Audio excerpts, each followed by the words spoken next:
Here are 10 episodes of The Simpsons that aged well. Homer accidentally leads to a proposition that will ban all illegal immigrants from Springfield, including Apu. Much Apu about nothing starts with the mayor proposing a referendum that will deport all illegal immigrants from Springfield. Lisa is distraught by the fact that Homer supports Proposition 24. But immigration is what America's all about. Yeah, it should be, but it definitely is not. Homer is all for 24, but he doesn't realize that one of his closest friends is an illegal immigrant. I never stopped to think it might affect someone I cared about. I am really gonna miss you. Heartless Homer. Marge and the kids go to the Quickie Mart and Apu tells them about how he came to the US. It was on a student visa, but he never came back to India after it expired. He just liked living in America so much. What you're saying is so understandable. And really, your only crime was violating US law. If only other people saw it that way. Marge decides to vote no on 24, and Lisa couldn't be more proud. Apu desperately needs a solution, so he gets a fake passport and documents from Fat Tony, who tells him he needs to start acting all-American if he wants to pass as a real American citizen. Look at me! I betrayed my Indian heritage, sir! What would my parents think of me now? Poor Apu. If only Homer could understand what he's talking about. Wow. You must love this country more than I love a cold beer on a hot Christmas morning. That's an understandably good comparison, coming from Homer. Homer says he won't let anyone kick Apu out of the US, but the odds of that are pretty slim, since almost 100% of the town is going to vote for Proposition 24, but Lisa comes up with a good solution. There was an amnesty declared for people who've been here as long as you... This means he can take the citizenship test. Lisa always coming through with the legal advice. But Apu is overwhelmed since the proposition is going to be voted on in just a few days. No, that is not nearly enough time to learn over 200 years of American history. Oh, it can't be that many. I bet that's what all true Americans think like. Homer offers Apu to teach him the entire American history. Great idea, truly. I have forgotten everything that Mr. Homer taught me. Perfect, let's roll. Apu aces the test with flying colors, and now he's officially an American citizen. Lisa tells Apu that, in a way, all Americans are immigrants, except Native Americans. Native Americans like us. No, I mean American Indians. Like me. No, I mean... Just give up, Lisa. They'll never learn. Homer is a changed man after all this, and he holds a speech. If we pass Proposition 24, we'll be losing some of the truest Americans of all. I guess we could say that this episode couldn't be more true, even today. But even after his heartfelt speech, 95% of people voted for 24. When are people going to learn? Democracy doesn't work. Well, Homer, you don't even know how right you are. At least in the end, he got to learn something about himself, and I think that's what's most important. We have to give it to Homer. He has the will to learn, right?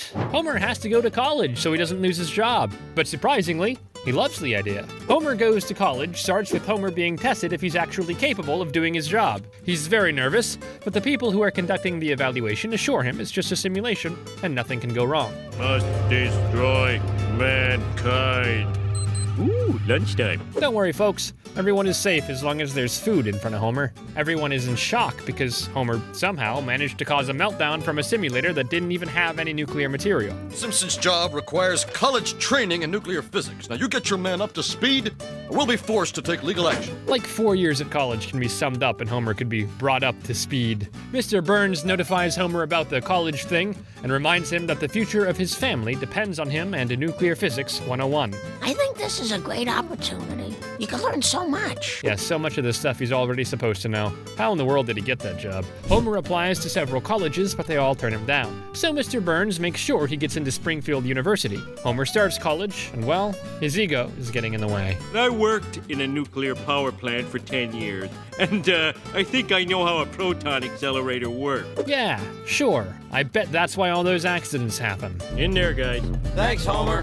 The dean thinks that Homer could benefit from some peer tutoring, so he gives him the names of 3 nerds that could help him. Homer starts getting along with them really well, and actually enjoys spending time with them. Listen to yourself, man. You're hanging with nerds. You take that back! Homer hanging with his mortal enemies wasn't something he had hoped for in college. Dad, nerds are nothing to fear. Like everything in his life, Homer's gonna have to learn it the hard way. He wants to make his nerd friends more fun, so he brings Bart with him to come up with a prank. So, the most logical prank was to steal the mascot from a nearby college and keep it in their dorm. Yeah, and the mascot is a pig, but the dean catches them, and... I've never expelled anyone before, but That pig had some powerful friends. Homer feels awful for getting his only friends expelled, so he invites them to stay over at his house. But nobody except him likes the idea. Marge's phone stopped working because they connected one too many computers in the house.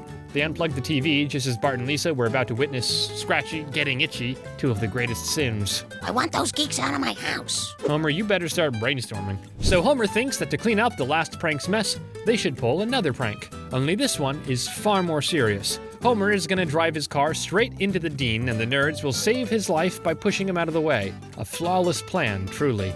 Push him out of the way in exactly 3 seconds. Should we correct for wind resistance? That's what happens when you put 3 college nerds together, plus one 40-year-old man-child. But the dean has a great heart and readmits the nerds, and tells Homer he'll just forget about this incident, so all is well and wrapped up. Except one thing. Exam!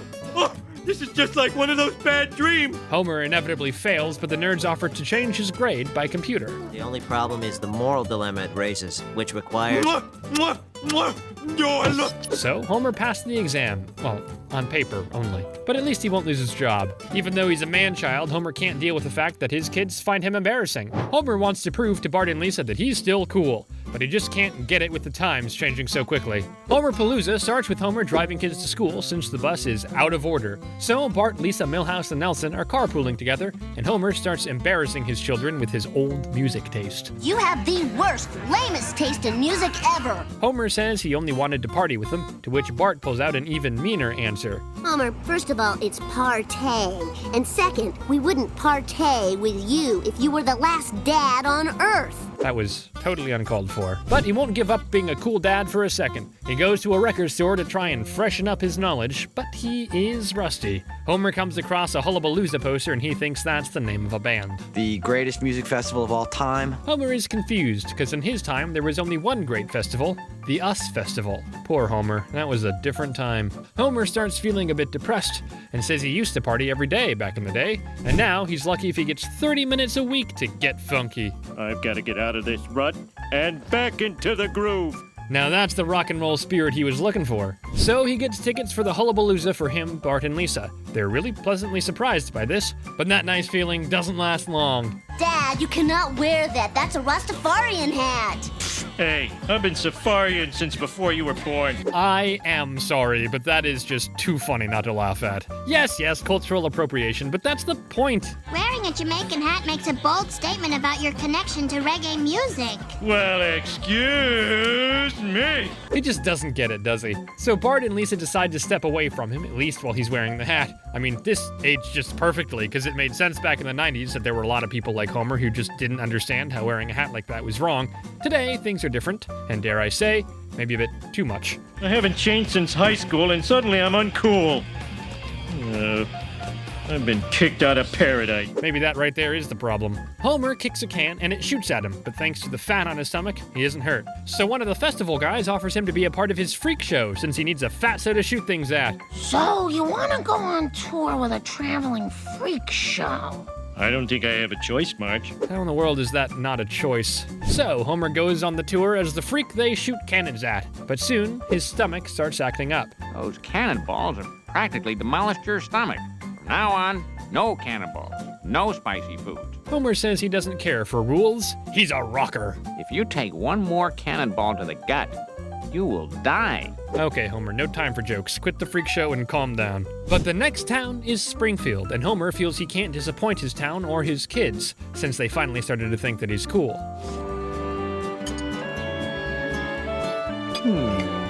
That'll melt your heart. And in Homer's case, his stomach also. So the Springfield show comes up and Homer is ready to take the punch. Okay, Homer, don't fear the Reaper. Oh, I'm gonna die. I think it's a bit too late for that kind of thinking now, Homer. Just as the cannonball is about to hit him, Homer jumps over and everyone boos him. Oh, Marge, I thought I had an appetite for destruction, and all I wanted was a club sandwich. Classic Homer, it's always about the food. We all know Homer jumps at every opportunity for a career change, and that's exactly what he does in this next episode. But sometimes what's better for him is worse for his family. Homer gets a job in a different city and the whole family moves. But things aren't so perfect as they seem at first. You Only Move Twice starts with Homer getting a new job in a different city and the family moves there. But there, or Cypress Creek, isn't what they hoped for. It's even more. I've done all my housework and it's only 9:30. Well, better go upstairs and make sure the beds are still made. Okay, so there's not a lot of things for Marge to do around the house, but she'll get used to it. After all, she deserves a break. Homer goes to his new job, and his job is to motivate people to work harder. I mean, he does have 10 years of experience. Could you, work any harder than this? Sure thing, boss. And that's his work done for the day. Bart is having a little trouble in school. He's asked to read a sentence written in cursive, and he's struggling, to say the least. I'm sure you'll feel right at home in the Leg Up program. Now that's embarrassing. Marge sees that there's no more work to be done in the house, so she goes outside to do some yard work. But she can't even do that, because there are sprinklers all around the backyard. Everything's perfect here. Now she's going to become one of those housewives who drink all day because there's nothing else to do. Bart is mad that he's in a lower class when he should be in 4th grade. We're behind the rest of our class, and we're going to catch up to them by going slower than they are. Cuckoo. Well, Bart, that's what you get for not paying attention in school. Lisa's the only one who seems to be enjoying the new town thoroughly. At work, Homer's employees are starting to slow down a bit since they're tired from pushing themselves so hard. So he goes to talk to his boss to see if he can do something about it. But instead, he sees something else. By the way, Homer, what's your least favorite country? Italy or France? France.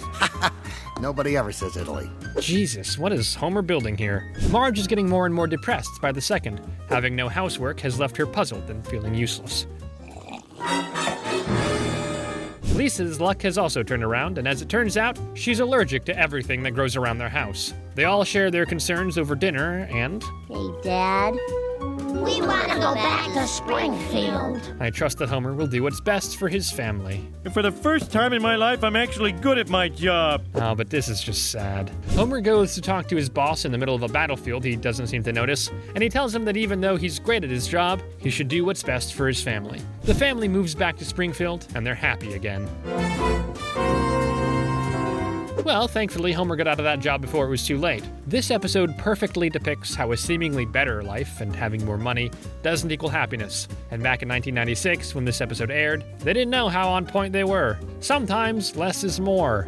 But sometimes, more is worse and means waiting in line for 3 hours. Norwegian immigrants come to Springfield, and even though they're great workers and kind people, the Springfield citizens have some things to complain about. Coming to Homerica starts with Krusty making a new barley burger, which, like all the other Krusty burgers, caused massive food poisoning. The reason for that was, apparently... What happened is a big old rat got caught up in the grinders there. But thankfully they cleaned it. Thankfully? Well, that's just disgusting. The barley farm lost all its business due to this, and they were forced to move to Springfield. Since they are very handy, hardworking people, they quickly find jobs that no Americans want to do. You know, I'm glad you've come here to take all the jobs we don't want to do. When in America, Marge hires a nanny, and she seems like a really nice and homey person, but you can never be too careful. But hands off my homie. Hands off the homie. Got it. Poor Inga. I bet Norwegians don't treat people like that. But Marge so nicely said, Gee, this Ogdenville influx has been great for everybody. Selma even found herself a new man who gets her humor and her Homer zings. I zing the off good? You zing the off great. I just hope everyone has this positive attitude forever, because having your own town be filled with more people so suddenly has its downsides. Bart hurts his hands trying to impress some Norwegian kids and goes to see a doctor, or at least he tries to. 3 hours and we still can't see a doctor? Yeah, that's the kind of thing I was talking about. We're out of English forms. You'll have to fill out a Norwegian one. Typical foreigners clogging up the system. Immigration problems have never been more obvious than today, so this episode really speaks to the world we live in today, even though this episode aired 17 years ago. The town of Springfield holds a meeting where they discuss what to do with the immigrants who clogged their town and changed it with their ways. I propose that no Ogdenvillian be allowed within the city limits of Springfield. I share your xylophobia. You mean Xeno, right? Very well. Springfield will ban immigrants and xylophones. Okay, at least Homer won't have to be afraid of xylophones anymore. But since Springfield only has 3 cops, they have no way of securing the border. So they decide to build a wall. This reminds me of something that happened in Germany, I think. But they don't know how to build a wall. So they hire immigrants to do it. Because why not? They are handy. Marge doesn't think that the wall is a nice solution. I mean, they are people after all. Haven't we always taught the children to make friends with those who are a little different? Yes, yeah. Oh my god! Yay! Maggie's first word! Why is no one smiling? Build it, homie. Make it as tall as the sky and deeper than hell. Yeah. Come on, Marge, don't you think that's a bit excessive? While they were working together on building the wall, the citizens of Springfield grew fond of the Norwegians. Maybe we're not so different, Sven. Yeah, maybe so. So when the wall was finally up, something felt wrong. Do you miss us? Yeah, we miss you. That's why we build a door. Those smart foreign people. Homer says that they do miss them, their kindness, hard work. Your sweet, plain-spoken ways.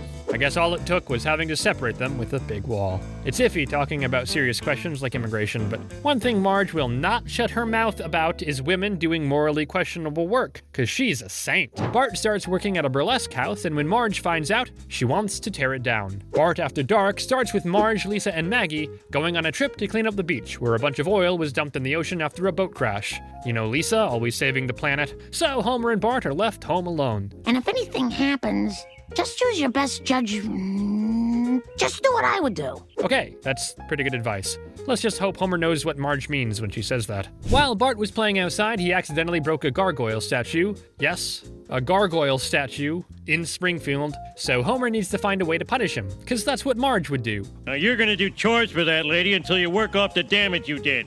It's called responsibility. Whoa, okay! Homer doing great so far. Marge would be proud. Bart can't believe he's gonna have to spend his free time cleaning a creepy witch's house. Lady, I gotta tell you, I have been grossly misinformed about witches. That is so true in more ways than one. Bart asks the lady what kind of place she's running here, and she replies, "This is the Maison Derrière. That means the back house." So a brothel of sorts. Meanwhile, the girls aren't really getting the satisfaction of saving wildlife. They're literally just scrubbing rocks. We're going to watch a tape of Johnny Arvik. He's the Eskimo comedian. Faster, Mom, faster! The first sound of meat burgers and the E word, and they're out. Homer, without a doubt in his mind, lets Bart work at the burlesque house, but when Lovejoy and Flanders come to his door to face him with the hard facts, he isn't taking it nicely. Homer Simpson's 10-year-old son is going to work in a burlesque house. Hi! Uh-oh, Homer, you're in a lot of trouble now. Marge asks him what in the world was he thinking sending Bart to such an awful place. I was trying to punish him exactly like you would. So in a way, you really dropped the ball on this one. Homer's manipulation tactics are always spot on. Marge goes to talk to Belle and to politely ask her to leave Springfield. She, understandably so, won't hear it. So Marge starts threatening. You're about to learn the two most dangerous words in the English language are Marge Simpson. If it were for a better cause, I'd be cheering Marge on right this second, but I think this is too much. Marge takes this question to the town's meeting along with Lovejoy and Flanders, and they vote on taking down the house. So they decide that the only justice possible is getting an angry mob involved. It's an angry mob, ma'am. Could you step outside for a twinkle while we knock down your house? Flanders, always respectful, even when facing something he couldn't be more disgusted by. So the mob starts smashing down the house and taking things from it, but Homer and Bart won't allow for this to happen. We could tear it down, but we'd be tearing down a part of ourselves. Guess what happens next? A song! So they manage to convince everyone that the burlesque is an essential part of Springfield, and the mob calms down. But then Marge comes in with a bulldozer. Here I come, everybody! Homer stops her and explains the situation, and she also calms down, but I guess she forgot to stop the bulldozer, and it collapses a part of the house. I do love it when you drop by, Marge. Next time, why don't we get together at your house? Well, Madame Belle sure is classy about it. She has enough understanding in her heart to let Marge work in her house until she pays off the damage, but she's not the best performer. Take it off! All right, Dad, you've been warned. Let's go. Morality is something people always question about themselves. What's right, what's wrong, but what is truly dangerous is when a man doesn't question his morals. Mr. Burns' plant started changing the ecosystem, so instead of doing things to fix it, he runs for governor, so he doesn't have to fix anything. 2 cars in every garage and 3 eyes on every fish opens with Bart and Lisa fishing and Bart catching a 3-eyed fish. This ends up as a headline in every newspaper in town.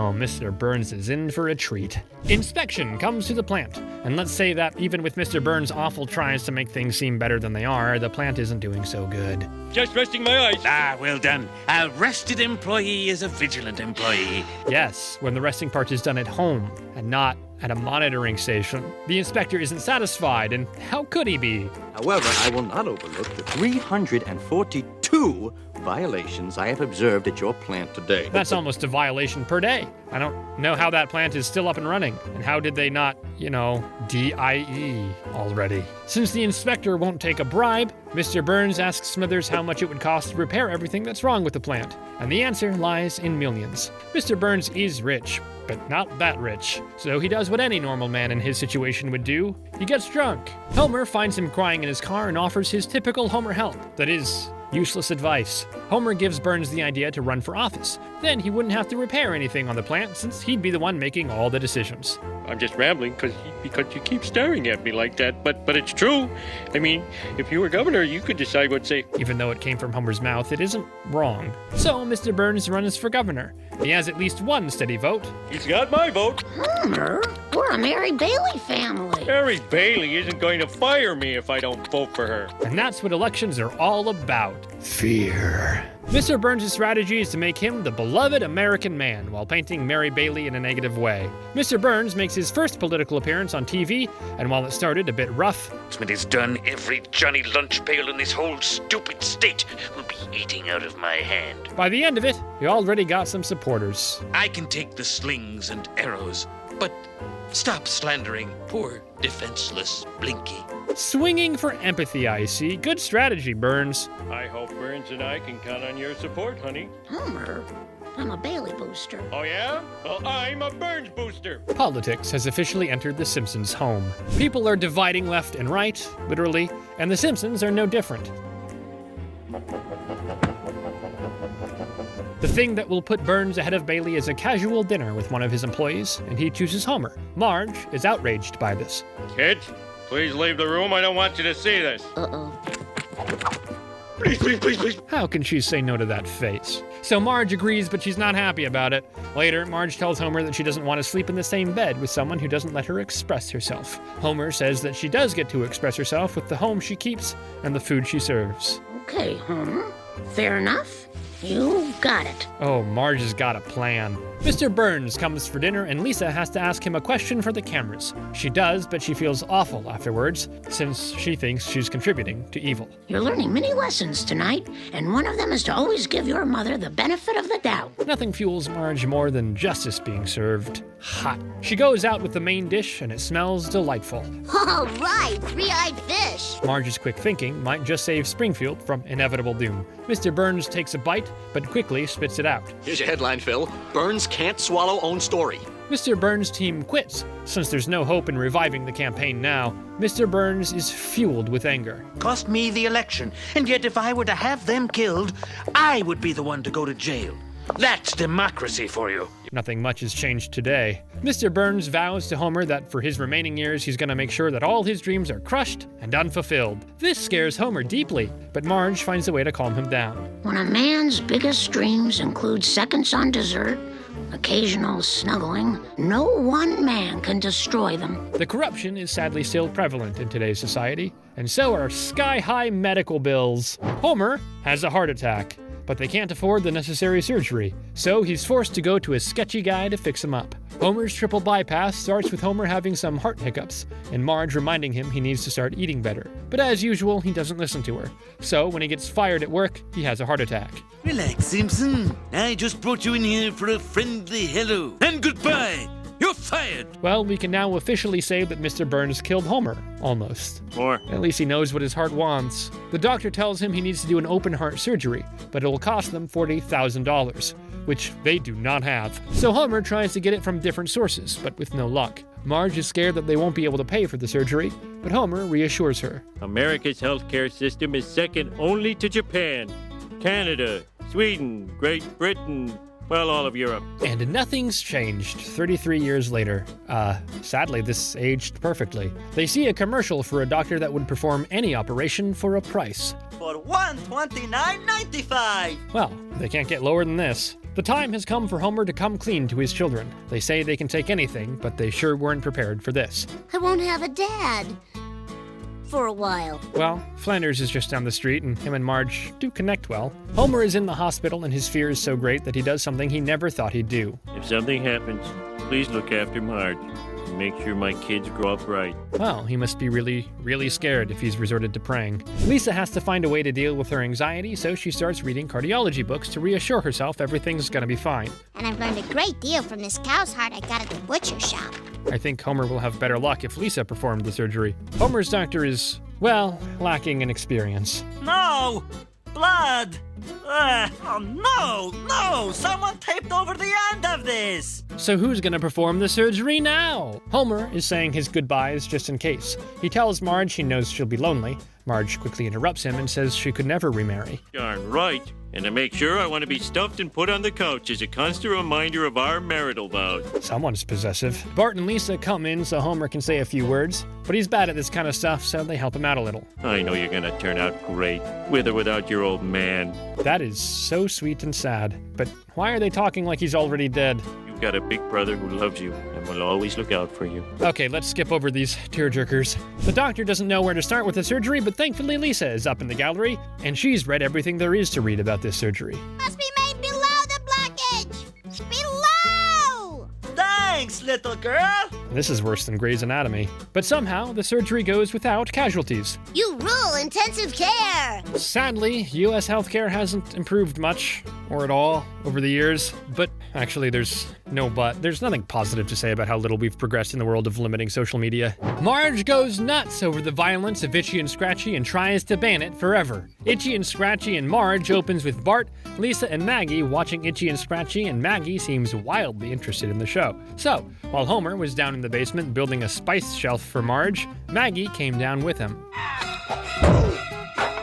Well, Maggie, I didn't know you had that kind of violence in you. Marge starts wondering where she might have gotten that idea from, but when Maggie sees Itchy stabbing Scratchy, she grabs a pencil and goes straight to Homer.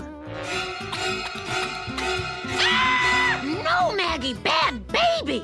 Keep her away from me, Marge. She's got that crazy look in her eyes again. I gotta give it to Homer, Maggie does look scary. Marge realizes it's the TV that's responsible, so she bans Bart and Lisa from watching them ever again. But they come up with a plan to watch them after school at their friend's house. Marge writes a letter to the creators of Itchy and Scratchy, but they don't take her seriously, so she starts protesting.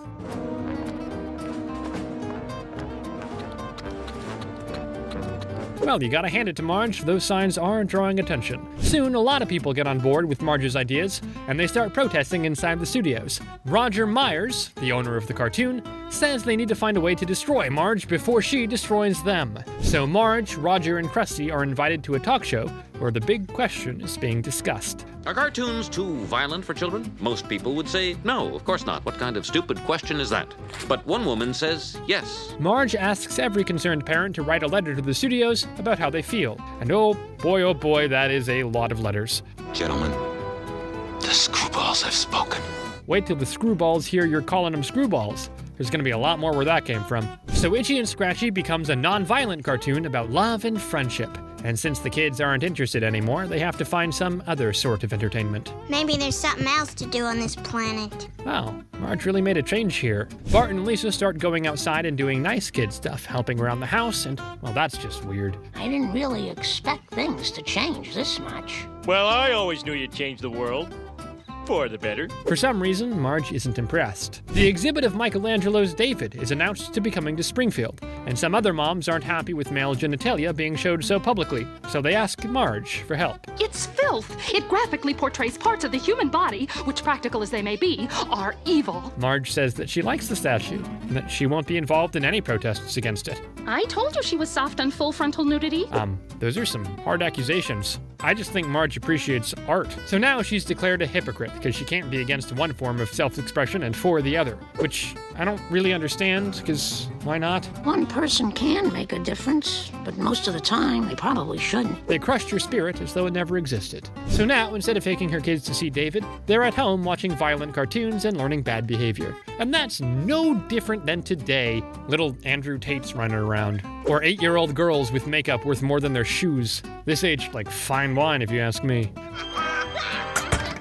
But the Simpsons couldn't have known how much in the right they were gonna be with the TV/phone craze. But one thing you can always suspect are parent-kid relationships. Bart rents a car and goes on a vacation with his friends, while Homer and Lisa spend some quality time together. Bart on the Road opens with kids having a go-to-work-with-your-parents day, and since Bart wants to use this to his best ability... I can't help it if Mom's workplace contains our TV. Oh, why does he even bother? That's the least likely excuse ever. But unfortunately, housewife, according to Skinner, isn't a job. So Bart can't stay home with Marge, but Lisa thinks of another place where he can see women at work. Some days, we don't let the line move at all. We call those weekdays. Good one, Lisa. Lisa spends the day with Homer, and even though it's not the most fun job, they find a way to make it interesting. While Bart also finds a way to fulfill his day, he makes a fake ID while Selma and Patty weren't looking. And it's our ticket to the best spring break of our lives. Okay, this is gonna be crazy. But apparently, all the things they dreamed of doing as children aren't as fun as they thought,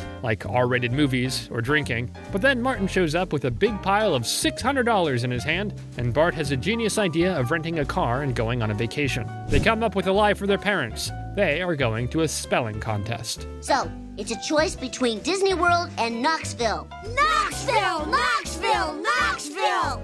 I concur. Wow, Bart's gonna be a great dad someday, but it's sad that he's the mature one of the group right now. Meanwhile, Lisa and Homer had such a nice time the other day, so they decide that she's gonna spend every day with Homer at work. They even plan a sleepover. I don't know how I'm gonna make it through my night shift without you. We could have a slumber party. And who's doing the important work of monitoring the plant's safety? Homer and Lisa have a slumber party of a lifetime, making marshmallows and playing Truth or Dare. I think this is the closest they have ever been. With Bart gone on his trip, and Lisa with Homer, Marge is all alone. So, she does what any desperate mom does. Maggie, there. Really, Marge? Waking up your sleeping baby? She must be really lonely. Bart's little trip turned for the worse when they spent all their money and crashed the car. So he calls Lisa to help him, because calling the parents isn't an option. You could travel for free if you were a stewardess. Well, how badly do you want to get home? Lisa's advice comes with a dose of sarcasm, because knowing she was right about him lying does give her some right to joke around. But her plan doesn't work, because Bart can't get anything big enough so it can fit all of them. I can't take much more of this. I'm counting on you, Lise. That's a lot of pressure to put on someone, Bart. Lisa can't take any more of this, lying to her parents, holding it all inside. But since she's gotten close to Homer, he notices that something is wrong and bothering her. You don't have to tell me, but I thought we trusted each other with our secrets now. So, Lisa tells Homer everything, and you can just see him changing colors. Yes, that's a real pickle. Would you excuse me for a moment? Who could blame him? He only has one normal child and a baby. I will send Bart the money to fly home. Then I will murder him. Acceptable, if you ask me. Lisa says they can't do that because then Bart will know she told Homer. So Homer thinks of a plan to call the Tennessee plant and order something from them so Bart can courier that. My computer shows your T437 is fully operational. Oh, my God. Oh, God, no! Homer's lying deceptive skills really do come in handy sometimes. Bart comes home safely and no one, except Homer and Lisa, know what happened. It's getting too commercial. They've forgotten it's supposed to be about the grammar. Bart better start running because that look is not for the weak. So if you enjoyed today's video, make sure to give it a like and subscribe to the channel. Leave a comment down below with your thoughts. What's another episode that just aged perfectly?